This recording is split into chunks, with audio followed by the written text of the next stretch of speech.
Well, they still say cool, and it's funny because I hear people saying cool.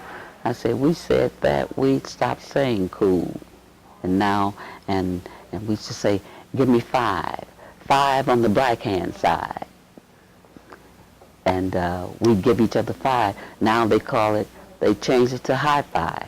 That's not new. We were already we we we invented slang. That was talking, as they call trash, talking trash, and they had it. As a matter of fact, I can't remember a lot of that talk that the guys would, they had certain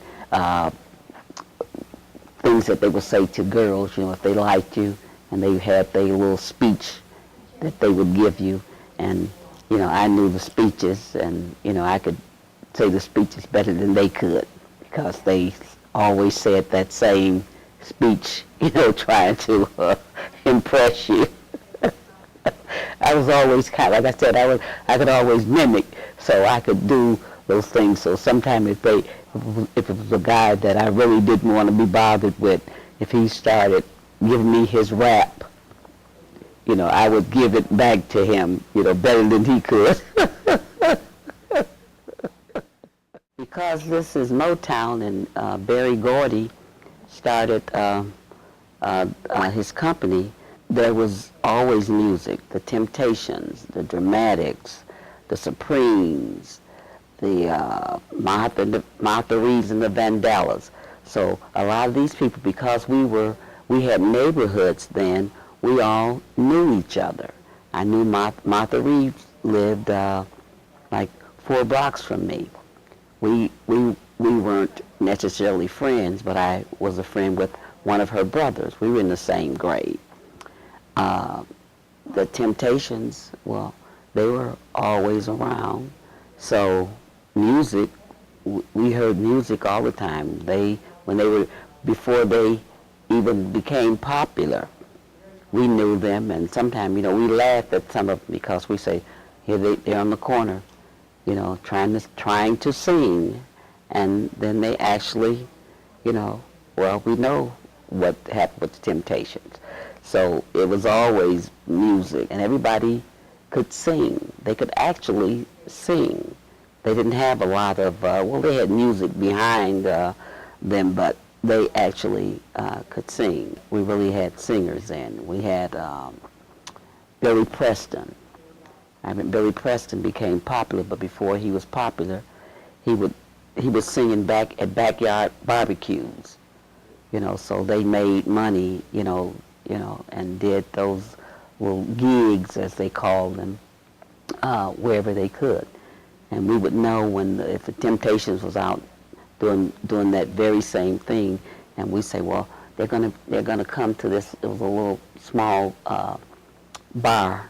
It wasn't a bar, but it was like a get-together place.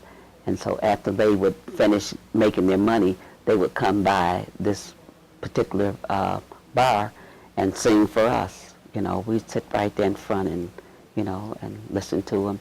And so everybody was, neighborly, because we all knew each other. So music was just a part of Detroit, period. People had problems, but still we had music. And so it made life, pretty good. They had all kind of dances. The jerk, the mashed potato, and we had like they have the hustle. Well, we didn't call it the hustle then, but we had line dances and that we did, and we had the Graystone Ballroom, and that's where right here out here on Woodward, and some of the best dancers in the city, in the state, would be at the Graystone Ballroom.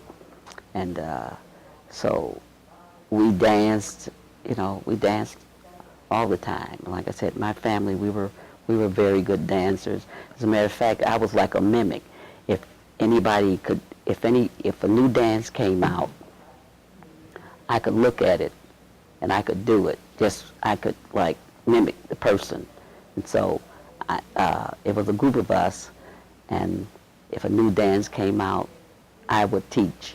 My sister, well, she was a fast learner because we could dance. So our girlfriends, we would teach them that particular dance. We teach them to dance, and then everybody would know how to do. So we prided ourselves on being dancers. I remember the first time we saw James Brown, and when he fell on the floor, and they put the cape around him. It was at the Graystone Ballroom, and we had some DJs. Uh, what was his name? Frankie Ernie Durham. He came on the radio, and sometime he would broadcast from the Graystone Ballroom.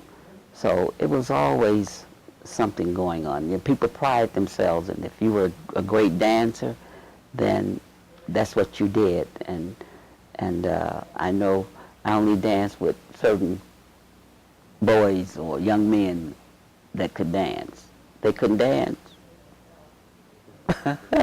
which was probably not too nice, but they had to be able to dance.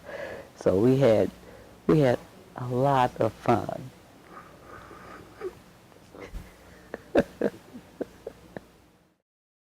I do a lot of volunteer work, so I'm always busy. And so after I retired, it's even better now. I don't have to get up in the morning unless I want to.